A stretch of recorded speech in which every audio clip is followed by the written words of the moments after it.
Pedro Huertas, muy buenas noches. Hola, buenas noches. Buenas ¿Cómo está- noches ¿Cómo a todo el estás? mundo. A Es que ver, tengo dos pantallas, estoy ahí como, bueno, ya, ok. yo estoy igual, pero no sé dónde mirar. O sea, la gente del podcast va a flipar. Vamos a intentar ser muy descriptivos porque si no la gente del podcast me mata directamente. Eh, Muchas gracias por estar con nosotros. Te hemos traído al Café de la Lluvia para hablar por una noticia que está con café Pedro Huertas, por Y con cierto, tengo que café, y decirlo, con café. café con leche. Me da mucha envidia sana. Yo no sé si mañana tienes que madrugar. Sí, mañana sí. Ostras, pues... Mañana trabajo, pero libre el fin de semana. Madre mía. Me das muchísima envidia. Sí, pues ves a Aroa como yo también podría tomarme un café ahora y no pasa nada porque Pedro se lo está tomando ahora. O sea, yo necesito un café aquí en la mesa. Ay, madre mía, si es que se nos va a explotar las manos. Pedro ha venido aquí a hablar sobre esta noticia. Una noticia en la cual que apareció en la prensa, en todos los medios de comunicación, nacionales, internacionales, nacionales italianos, internacionales españoles, que es sobre un hallazgo en Pompeya, uno más, en esta gran ciudad que quedó abrasada por ese volcán de fecha no conocida realmente, o sí conocida pero equivocada por algunos y para otras, ¿eh, Pedro? Ha habido Bueno, ahí mucha... Néstor y yo hacemos la Esto, cruzada todos los años por el exacto. 25 de octubre. ¿Cuándo es realmente cuando ese volcán soltó la lava y quemó todo? ¿Cuándo fue eso? 25 de octubre del 79. ¿Y cuándo cree la gente que fue? ¿O le dicen medios a la gente que fue? 25 de agosto. Fíjate. A ver, hasta me dejaron publicarlo en National Geographic. Cogimos ahí hace 2021, 2022, 2021. Además, hicimos que coincidiera la publicación del artículo en la web con el día que se piensa actualmente a nivel científico que fue. Qué bueno. Y es muy curioso porque va por el tema de frutos de otoño, una moneda que se reinterpretó un par de veces, que apareció en los 70, análisis de pólenes. Claro, conforme la investigación va avanzando, Eso es. Se va eh, cambiando la cosa. A lo mejor claro, luego vemos más claro, cosas. Sí, sí, no, claro. no, desde luego. Oye, esto es también un poco turbio, esta noticia. Se ha encontrado, digámoslo así, una panadería en la cual Sí, había esclavos con sí. animales moliendo, haciendo pan. Ahora os Mm. vas a contar en profundidad realmente qué se ha encontrado. Si te parece, lo primero que vamos a hacer es ubicar a las personas que nos están viendo, escuchando, en qué sector del yacimiento de la Gran Pompeya se ha Vale. encontrado esto. ¿Te parece bien? Y nos explicas un poquito por qué aquí. Sí, bueno, bueno, que está en la región 9.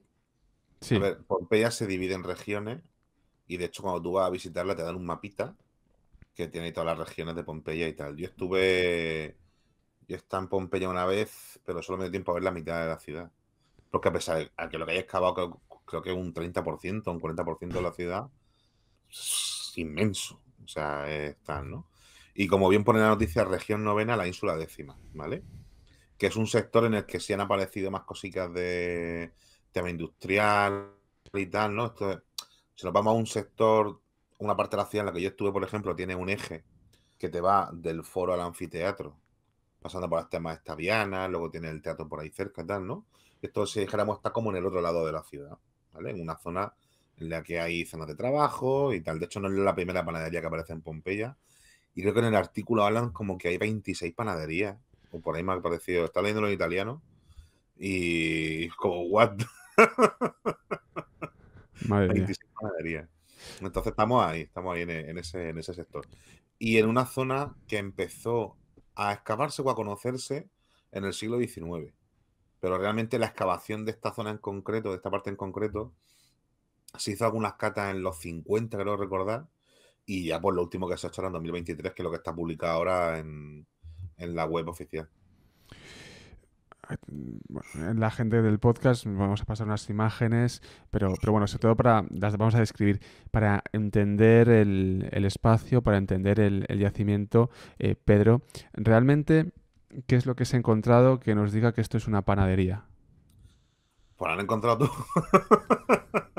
Bueno, es un sector de la ciudad. Es muy interesante la excavación, para los que somos más de época republicana que de época imperial, porque al hacer la excavación han encontrado niveles del siglo III, del siglo II antes de Cristo, ¿no? Y la panadería o esta zona de la panadería tiene una serie de reformas, ¿ok? Que es como la del último uso que tuvo, ¿no? O una zona que en parte parece habitacional, mezclada con luego la panadería, que esto es una cosa que sí es normal, es que tú tengas, por ejemplo, tu casa, ¿no? O habitaciones al lado de lo que es tu negocio, ¿ok? Pero Y un poco lo eso que han pasa intentado. hasta hace nada. O sea, yo me acuerdo donde yo vivía antes, que estaba en la panadería, la de la iglesia, porque estaba al lado de una iglesia, y en la parte de abajo pues estaba el tendero. Tenían dentro, efectivamente, toda la fábrica, por así decirlo, con su horno y demás, y arriba vivían. Sí, sí, sí, sí, por supuesto. De hecho, mi misma familia, que mi padre era mecánico, ¿no? Mi abuelo tenía un taller. El taller era en un principio en la parte baja de la ciudad, de la casa y en la parte alta vivían ellos, por ejemplo. Claro. En este caso, tú tienes en un lado del yacimiento la panadería y al otro lado una serie de habitaciones que posiblemente sean del dueño o de un liberto del dueño, que creo que aparece por ahí también el nombre del dueño original, que es Claro. bastante tal. Se llama Rustio Vero, el señor. Es que me lo apuntaron en un papelico, pero si no se me olvidaba. Entonces piensan que las habitaciones o la parte de la casa pertenecería a un liberto de Rustio Vero, ¿no? Y que la panadería sería de él, a lo mejor la lleva el liberto y tal. Un tema ahí, la interpretación están todavía con el tema. Y si veis los circulitos, la gente que está en el podcast no lo va a ver, pero la Pero, gente que está en el chat ahora sí. Los circulitos que se ven, algunos son como los hornos, o más que el horno, o también puede ser la zona de preparación, ¿vale? Cuando tú estás machacando la harina, eso. ¿ok? Entonces tú pones encima las piedras de moler que están hechas con tufo volcánico y tanto los animales, como dicen en el artículo, como personas, son quienes están dando vueltas alrededor de eso, ¿no? Para ir, son molinos de mano, básicamente. Entonces lo que estamos viendo son la parte de abajo Estamos viendo de los molinos. estamos viendo la planta del Claro, estamos yacimiento, viendo la por así planta, decirlo. claro. Y lo que se ve eso circular son como los molinos de mano. De mano me refiero porque va las pinta a mano. Encima estarían las piedras, que son lo que están moviendo las personas o los animales, ¿vale? Para ir machacando el trigo y sacar la harina. Que nosotros, por ejemplo, en recreación histórica, tenemos molinos de mano de los pequeñitos, de los que eran transportables, para que tú puedas hacer tus buquelatum y todo el rollo este cuando estás de campaña militar. Que lo hemos llegado a hacer. O sea, hemos llegado a Ostras. coger el trigo, coger el molino de mano, machacarlo, sacar la harina y luego coger harina, mezclarla con alguna otra que tengamos por allí y hacer buquelatum en un horno portátil. Ostras, qué bueno. El horno portátil que nos hizo una restauradora de aquí de Cartagena, de las del Foro, sacado de una excavación del siglo III antes de Cristo de Italia, Qué bueno. Qué para las bueno. guerras púnicas y tal. Ostras, Y no nos pues quedó tan mal la galletita. no La estuvo tan mal. gente... Pero yo creo que la antigüedad estaba peor. Oye, Sí. Pedro, una cosa. Vemos la planta, como estamos diciendo. Nos has descrito algunos elementos, pero ¿qué otros elementos caracterizan a este espacio que nos puedas describir? Aquí han encontrado, bueno, también se ve en la fotografía de la planta, el pavimento hecho, creo que con el mismo tipo de piedra que con el que se hacen las piedras de moler, la harina, y luego han encontrado una serie de habitaciones que es lo que están diciendo como en un plano inferior o interior, que son habitaciones que es lo que es un poco más escabroso, que serían para los esclavos y los animales, que apenas tienen relación con el exterior, ¿no? Sería algo así, por eso le llaman como una cárcel, porque es como que están encerrados ahí el tiempo que no están trabajando en la panadería. Y claro, tener que trabajar al lado de unos hornos X horas al día, que esto sería en plan sector servicio, media jornada, 12 horas. y, y luego volver a un cubículo en el que no tienes ventanas o tienes microventanas, como describen en el artículo también, ¿no? Se te encoge un poco todo No, desde luego. el, ¿no? Entonces, joder, yo es que cuando me estaba leyendo el artículo y estaba haciendo una descripción de las ventanas, ¿no? En un principio parece ser que todo es un mismo edificio, que luego se parte por la mitad, una zona se queda con las habitaciones, que digo que lo que pertenecería posiblemente al Liberto, no está muy claro, y otro es lo que es la panadería en sí, y esas habitaciones, algunas de ellas son las que se utilizan para el tema de los esclavos. que es lo que decían de cárcel y panadería al mismo tiempo, ¿no? Sí, sí, no, no, desde luego. ¿Y qué más se ha encontrado? ¿Qué más elementos? Mm, Bueno, se has escrito más o menos todos, pero no sé, ¿hay alguno más sí. aparte de restos humanos? Ah, sí, es verdad. Claro, y animales, ¿no? Por eso se Y sabe animales. Claro, es se que sabe que había esclavos ahí. sí, que había esclavos y animales. Esto es una cosa que corrobora un poco lo que decía Puleyo en el Asno de Oro. Y es una cosa que trae a colación también la gente de Pompey Sites, ¿no? Mira, eso es justo de la fotografía que la gente del podcast no puede ver, pero la gente que está en el La chat sí. describimos. Eso es una piedra hecha con piedra pómez, ¿vale? Para la redundancia, que es la que se pone encima de lo que se veía en la fotografía cenital, para que tú luego vayas machacando para sacar la harina, ¿vale? Un poco. Es muy parecido este tipo de prensa a lo que podemos encontrar para machacar la oliva para hacer el aceite o para machacar la vid para hacer el vino, ¿vale? Eso, por ejemplo, en Villaricos de Mula, aquí en Murcia, Mm. cuando estuve excavando, sacábamos algo parecido en el Tocularium, o Torcularium, no me acuerdo ya la palabra latina exacta, que era, ellos tenían una especie de almacenes alargados para hacer el vino o hacer el aceite, ¿no? Que además luego lo amplían en época tardía y tal, ¿no? Y se utilizan piedras parecidas a este. Pero claro, también hay más elementos de trabajo, como trozos de, ¿no? Restos de pala han sacado también y tal, ¿no? Que es bastante interesante para cómo se desarrolla el trabajo en la panadería. Pero como digo, el que luego tengan las habitaciones hay que la gente dormitar en esas habitaciones, que aquí en la cenital no se ve, porque se han centrado únicamente en lo que es la parte de panadería, Sí, yo estoy pero esa es como la buscando. parte baja del yacimiento y luego cuando tiene, hay una planimetría por ahí puesta. A Yo no sé si ver. estás en el artículo como tal, porque estas son las fotos que he puesto. En este Sí, caso, a en lo el mejor es en el artículo. Vamos a ver. artículo. Tengo que A ver. descargárselo y todo. Sí, espérate. Ah, no. Me- No, estas He son quitado otras el cosas. artículo. Espérate, espérate. No lo tengo aquí. Si te metes en el artículo, ¿vale? No, no hace falta que te lo descargues, se te mete directamente en la web. Ah, vale. Aquí Si entiendo. pincha. No, vuelve. No, no, ya me lío. Está ahí, por ahí, en el primer párrafo lo Eh, tienes. sí, Ahí pero lo que no, le no, hace. pincho y no me deja. Ah, ¿no te deja? No, pincho y no me deja.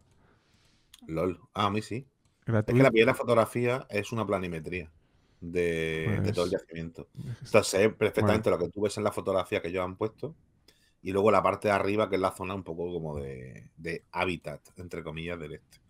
Y lo que decía del Asno de Oro de Apuleyo, sí. claro, no sé si la gente conoce esa novela del siglo segundo, o La Metamorfosis también se llama. Es que como hay tantas novelas que se llaman en La Metamorfosis, Hombre, como la de Kafka, luego tenemos claro. a Ovidio, luego tenemos a Apuleyo, ¿no? Pues para Apuleyo me gusta utilizar lo del Asno de Oro para diferenciarlo un poco, ¿no? Porque tal. Hay un capítulo del Asno de Oro en el que se describe un poco cómo es el trabajo de la gente en la panadería. Porque Lucio está formado en asno. Entonces, claro, como aquí en la panadería han encontrado restos de haber trabajado animales con personas y tal, ¿no? Le han dado una vuelta así humanística a la explicación de la panadería. Y la verdad es que se parece bastante a la descripción que haría este. Si atendemos al texto de Apuleyo, comparándolo con lo que han encontrado en la panadería. Que a mí me gusta también porque el Asno de Oro hace referencia al culto de Isis y gracias a ello conocemos un poco cómo era el meterte a ser seguidor de Isis, porque Isis se le aparece en el libro, él tiene que ir buscando a la diosa para que le dé un remedio para convertirse de nuevo en persona. Es bastante curiosa la novela, la verdad. Oye, Pedro, vamos a ir a dos cosas para entender un poco Mm, ciertos matices de Roma. Hablamos del pan. ¿El pan era un alimento que la gente libre era barato en aquel momento? Para que la gente lo sepa, se podía comprar cada día. mm. El pan es un alimento en parte básico, que pues, a ver, Claro, básicamente es la harina con el sí, sí. agua, tal, ¿no? Luego, además, con la harina puedes hacer, aparte de pan, más cosillas, ¿no? Hay diferentes tipos de panes, diferentes tipos de harina, mezclan diferentes tipos de harina o diferentes tipos de trigo, mejor dicho, para sacar harina para hacer los panes. Nosotros, por ejemplo, ahora estamos haciendo una experiencia aquí mezclando garum que nos mandan de Sevilla y Cádiz con la receta del panes cuadratus que se encontró en Pompeya precisamente. ¿vale? Y claro, esta gente no tenía levadura como tal. Utiliza el que tú coges la masa madre, esté más tiempo fermentándola, para que esa masa madre la pueda utilizar con la masa nueva, ¿no? Para que el pan pueda subir y todo el tema este, ¿no? Entonces, el pan es un alimento, pues más o menos básico en una dieta mediterránea, porque son el trigo, los cereales y tal, ¿no? Pasa que esto es como todo. Que bien diría un cuñado. Cuanto más nivel social tengas, más dinero tienes normalmente, no siempre, con lo cual tienes más acceso a diferentes tipos de alimentos. A lo mejor no es lo mismo el pan que se come una persona que esté trabajando precisamente en la panadería, bueno, no tanto eso, o una persona con un nivel social inferior o con menos derecho, con menos dinero, que el pan que se va a comer la persona que esté en la mesa de la casa de un senador, ¿no? Por así decirlo. Entonces sí que hay... Además, el tema de las dietas y tal se ve bastante. Hoy, por ejemplo, me preguntaba una persona por Instagram. Oye, me dijeron a mí hace tiempo que la estatura media de los romanos era 1,60 m en el siglo I, no sé qué. Digo, mira, es que esto depende de tu nivel social. Porque siempre, como dijo una señora, me dijo una señora mayor una vez en Cejín, siempre ha habido ricos y pobres. Entonces, normalmente cuando tú tienes más acceso a más alimentos, comes mucho mejor que cuando tienes menos acceso. Entonces, tu estatura, tu salud y tal dependen realmente muchas veces de lo que comes o de lo que puedas comer. Eh, en el caso de los esclavos no lo sé con seguridad, en el caso de los soldados, por ejemplo, sí que la dieta se limitaba a X, ¿no? A las gachas, al buquelatum y a lo mejor carne comía X días al año, ¿sabes? Pues eso caza. Entonces, en el caso de los esclavos comerían lo que les diera, lo que les dejaran. Claro. En este tipo de esclavos, claro, luego están los esclavos de las casas, hay diferentes niveles de esclavos también. Aquí se abre un debate muy interesante y es si el pan de la antigüedad hecho hoy está más bueno que el pan de la actualidad hecho hoy. Porque claro, ya tenemos que meter este tema, es la vida cotidiana, no hemos cambiado en siglos. Mm. Es que el pan que se hace hoy es horroroso. Entonces, claro, uno está desesperado, ya no hacen pan como antes. Esto no es una visión romántica del pan de antaño, es que es una realidad, no es como la generación anterior es Mm. mejor que la de ahora, no, no, no, no. Esto es una realidad que el pan de ahora es una birria. Y si quieres Pero un pan un pasa, poquito mejor, te lo venden como pan no sé qué gourmet y también está asqueroso. sí, O sea, no te creas tampoco. sí, sí, sí, sí, sí. No sé, nosotros, por ejemplo, aquí no hace el pan, como le decimos nosotros, una panadería de la ciudad y a la gente le encanta. Dice, claro, son diferentes tipos de cereales mezclados, ¿vale? Porque tú tienes diferentes tipos de trigo, ¿ok? Entonces la harina te sale con una mezcla de trigo y tal, que es como lo haría esta gente, o como se hacía según el cuadrato y otros tipos de pan más que hacemos por ahí y tal, ¿no? Pero cuando la gente lo prueba dice, tía, esto está muy bueno. Claro, no están acostumbrados, no estamos acostumbrados a ir a la grandes superficies, Claro. comprar un pan congelado que tal, y como tú dices, te meto 4 florituras, te lo vendo como rustic, un real, Total. igual no sé qué, tal, y te cobro 3 euros, ¿no? Bueno, Sí, sí, es bastante, bastante curioso. yo no sé. En mi barrio, donde yo vivía antes, de donde soy, sí que hay una panadería que sigue haciendo la barra de pan de toda la vida. Y que te cuesta 70 céntimos la barra de pan. Y ya está. Y tiene hasta ahí como esponjosa, con su mollica por Ay, dentro y Dios. tal. Qué hambre. Pero el resto de los sitios es como, venga, pan baguette, que de baguette tiene lo que tengo yo de ingeniero, básicamente. La forma de baguette y tal, ¿no? Pero sí, es curioso, es curioso. Pero pasa con muchos alimentos. Ya. O sea, con la carne, con el pescado, también depende cómo... Claro, es que esto, hablando con colegas biólogos y tal, se ponen, "Ah, que le dan pienso al pescado". Claro, y dice, y eso luego me lo tengo que comer yo. Y mucho más que pienso. Somos todo Sí, plástico también. Al final, sí, es que esto es sí, muy. Nos estamos yendo del tema, pero es importante porque como no hemos cambiado nada, no pasa nada. El pan había que hablar de él. Y otro tema que quería comentarte es el de los esclavos en Roma. mm, Em, Vivían en unas condiciones, bueno, esclavos, claro, infrahumanas, totalmente. En este caso, también había esclavos de categorías, ¿no? Había categorías de sí, esclavos. sí, Pero esto es muy sí, mal. claro. Es que, por ejemplo, la persona a la que le dicen, de la que dicen en el artículo que posiblemente sea el dueño de la panadería o de alguna de la habitación o de la zona de habitaciones o tal, es un liberto del dueño real de la panadería, ¿vale? Entonces, un liberto es una persona que ha sido esclava y que ha podido manumitirse, es decir, pagar su libertad, o se le ha concedido muchas veces cuando el señor moría, se le concedía en el testamento la manumisio, ¿no? La libertad, a lo mejor a un esclavo favorito y a toda su familia, a toda la familia del esclavo y tal, ¿no? Y como bien dice, hay clases de esclavos. Esta gente sería la clase de los que están luego en las minas de sal, ¿no? Como si fuera Espartaco, ahí en la peli de Kubrick y tal, ¿no?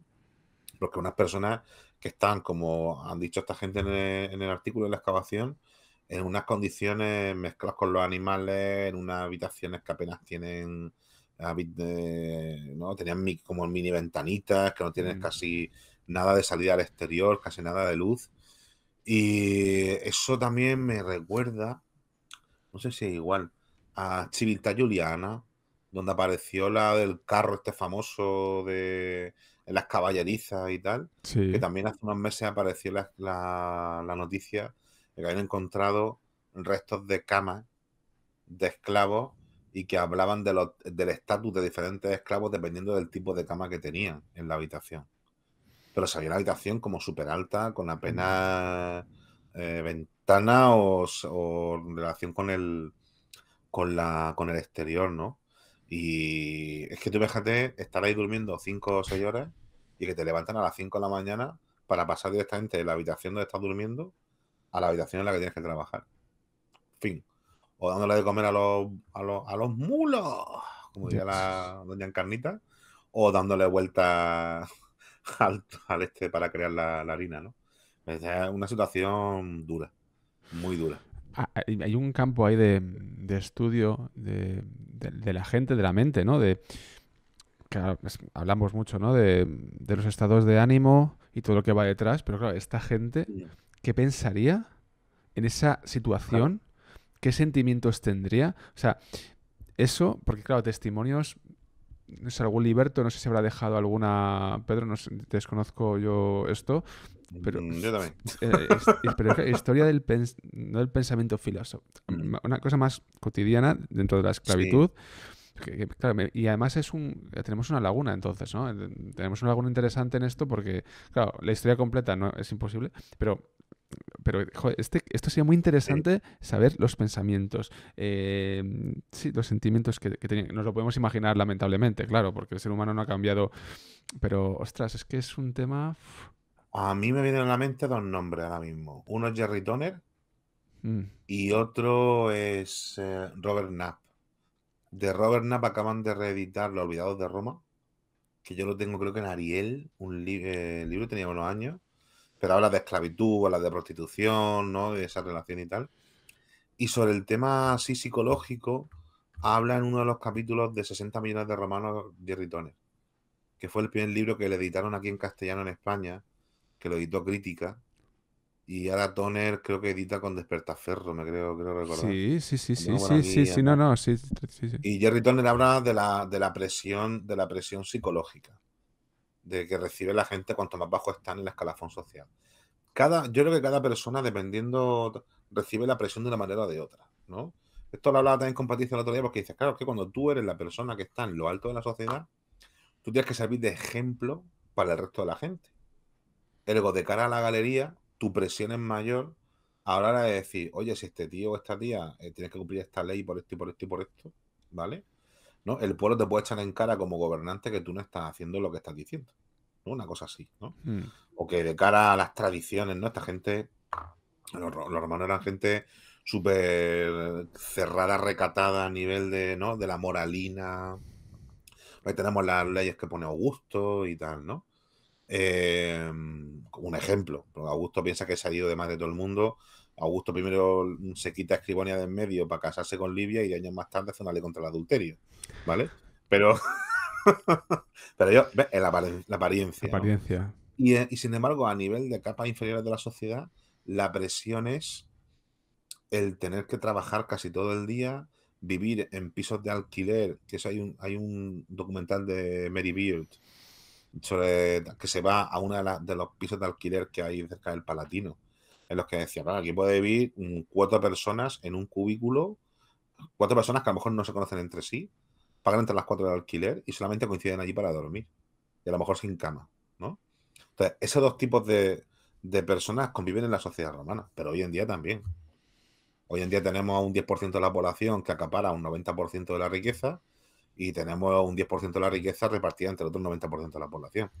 Y hay países en los que la curva de diferencia es mucho más baja, porque hay una clase media por ahí en medio, que eso ya que eso no existía antiguamente, pero hay países en los que la curva es como, uy, ¿qué ha pasado aquí en medio, no? En España mismamente, cuando la crisis del 2008, me acuerdo que desapareció gran parte de la, de la clase media, por ejemplo. Entonces, claro, eso es un problema, porque realmente la clase media, que suele ser en parte una mayoría de un país, es la que mantiene realmente al país. Porque las clases altas, muchas veces me quito por aquí un impuesto de no sé qué, me quito un impuesto de no sé cuánto, me llevo la empresa a Islas Caimán, hago no sé cuánto, y si me presiona fiscalmente, te digo y te amenazo con que me llevo la oficina a Sebastopol. Bueno, a Sebastopol no, que ahora está la cosa chunga. Me la llevo a, yo qué sé, a Sí. Sri Lanka, ¿sabes lo que era Sri Lanka, no? Claro, ya escapando. Pero la gente que está realmente levantándose a las 5 de la mañana para ir a coger lechuga es la que tiene más presión psicológica a la hora de cómo mantengo mi familia, cómo llevo a la casa, cómo no sé qué.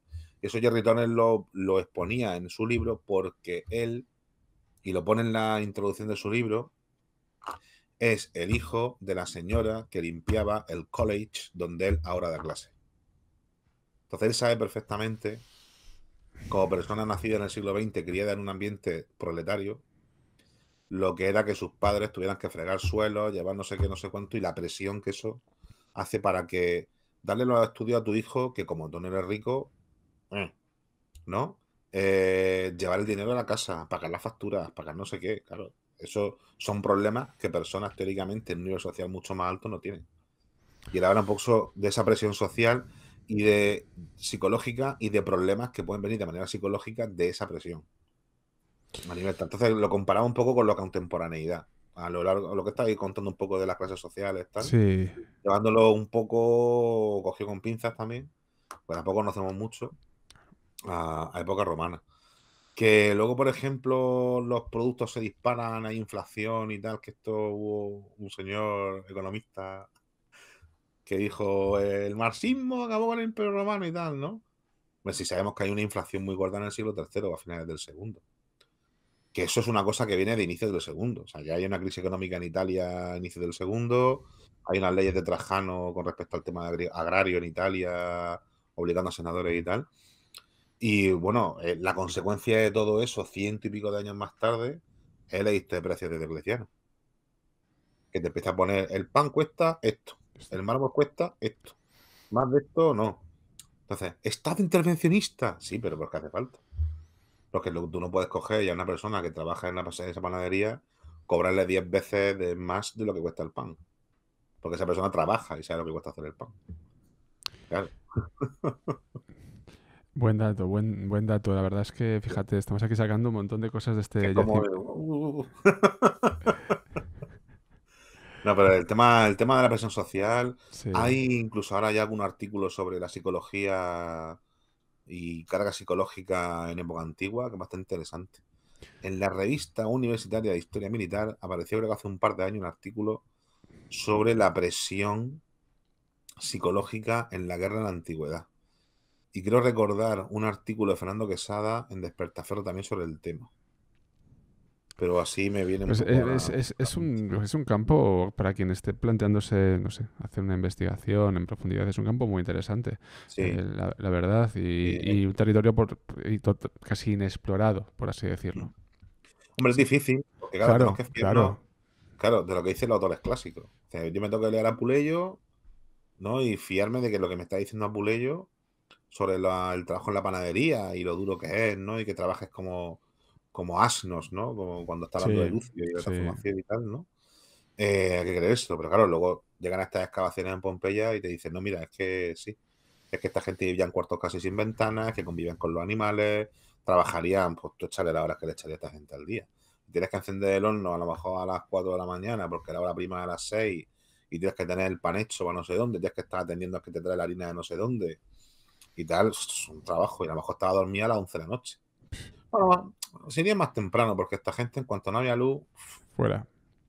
claro, porque en esta época, cuando es el suyo, ya están los vigilis.